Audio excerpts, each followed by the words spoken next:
ბათუმის ჯაზ ფესტივალისა და ლეგენდარული შემსრულებლების მისაღებად ემზადება. Black Jazz ფესტივალი წელს 3-ის ნაცვლად 6 დღეს გაგრძელდება. თემას თამთა მეგრელიძე განაგრძობს პირდაპირ ეთერში. თამთა, რა სიურპრიზები ელოდებათ მელომანებს ბათუმში? დიახინო, ტრადიციულად უკვე მეხუთედ ბათუმი მასპინძლობს Black Jazz ფესტივალს, რაც შეეხება ფესტივალის სიურპრიზს და მთავარ ინტრიგას წელს ბათუმში ჯაზ საღამოებს ჯაზის ცნობილი ლეგენდები გამართავენ. ვირტუოზი გიტარისტი სტენლი ჯორდანი მხოლოდ მისთვის დამახასიათებელი შესრულების მანერით და ჯაზის სხვა შემსრულებლებთან ერთად განუმეორებელი მეისი გრეი, რომელიც 24 ივლისს დახურავს ბათუმში Black Jazz ფესტივალს. ეს ყველაფერი გელოდება ტრადიციულად ჩვენს ქალაქში. უფრო კონკრეტულად თუ რით არის გამორჩეული, რიგით მეხუთე Black Jazz ფესტივალის წინაწელების იგივე მოვლენებისაგან და უფრო კონკრეტულად კიდევ რომელი შემსრულებლები გვპირდებიან ჯაზის დაუვიწყარ საღამოების მელომანებს და არა მარტო მათ, ნახეთ ჩვენს რეპორტაჟში.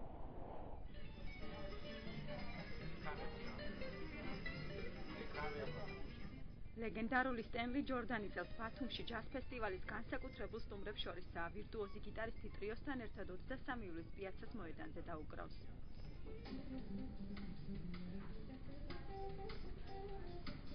თუმცა სტენლი ჯორდანი ჯაზ ფესტივალის ერთადერთი სიურპრიზი არაა.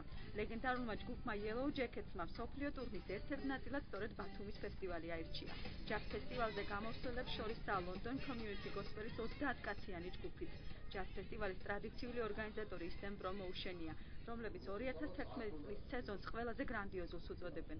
წელს Black Jazz ფესტივალს ბათუმი 3 დღის ნაცვლად 6 დღეს უმასპინძლებს.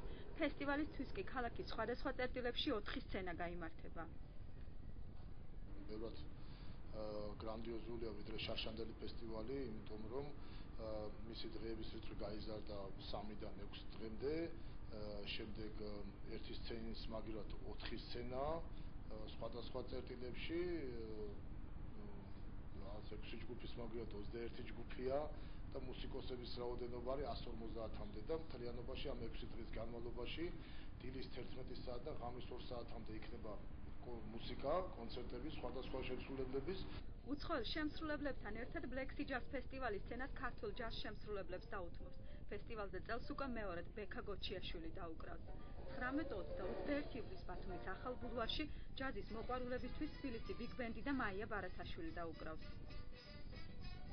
ძალიან სანახაობრივი, გარდა ამისა, თბილისის ბიგ ბენდი მეც გამოვდივარ ამ ფესტივალზე. თბილისის ბიგ ბენდი 3 დღე შეასრულებს პროგრამას 19-ში, 20-ში და 21-ში და ასე ვთქვათ, ბიგ ბენდი და მისი ურიცხვი სოლისტები და მათ შორის მეც გახლავარ. Black Jazz ფესტივალის ფარგლებში ბათუმში სულ 150 მუსიკოსი და 21 ბენდი ჩამოვა. გაიზარდა მონაწილე ქვეყნების რაოდენობაც. ფესტივალზე წელს 11 ქვეყნის ჯაზ შემსრულებელი იქნება წარმოდგენილი. ბათუმში ამ დროისთვის ვიზიტორების რეკორდულ რაოდენობასაც ელოდებიან. ბათუმის ჯაზ ფესტივალი უკვე ტრადიციული გახდა და ამდენად მის შესახებ ინფორმაციას უკვე დიდი ხნით ადრე ფლობს პოტენციური ტურისტი და წინასწარ გეგმავს ყოველთვის ამ ჯაზ ფესტივალზე დასწრებას, ამიტომ ეს ერთ-ერთი ისეთი ღონისძიება იქნება, რომლის პერიოდშიც ბათუმში სასტუმროების დატვირთვა იქნება 100% და რესტორნების დატვირთვა და ტურისტებს ექნება დამატებითი ტურისტული პროდუქტის მიღების საშუალება. Black Jazz ფესტივალის ტრადიცია წელს ბათუმს სხვა მუსიკალურ სიურპრიზებსაც პირდება. კონცერტები ახალ ბულვარში, პიაცას და ევროპის მოედანზე გაიმართება. სპეციალურად ჯაზ ფესტივალისთვის ბათუმში ცნობილი დიჯეები ჩამოვლენ, რომლებიც 3 დღის განმავლობაში ჯემ სეიშენებს მოაწყობენ. ჯაზ ფესტივალი უკვე ტრადიციული გახდა და ჩვენ ქალაქში ტარდება. იგი ტრადიციული არის არა მარტო თავისი მნიშვნელოვნობით, საერთოდ ეს ჯაზ ფესტივალი მნიშვნელოვანია მთელი ქვეყნისათვის და ჩვენთვის ძალიან სასიამოვნოა, რომ სწორედ ბათუმში ტარდება იგი, ასეთი მნიშვნელოვანი პროექტი ბათუმში ხორციელდება.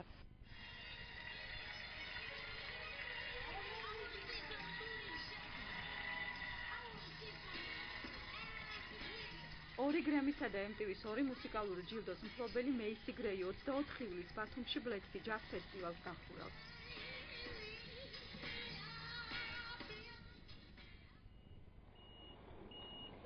19 ივლისს გაიხსნება ბათუმში Black Jazz ფესტივალი და 6 დღის განმავლობაში 24 ივლისამდე გაგრძელდება იგი და ამ დღეების განმავლობაში როგორც დღით, ასევე ღამით გელოდებათ ჯაზის დაუვიწყარი კონცერტები.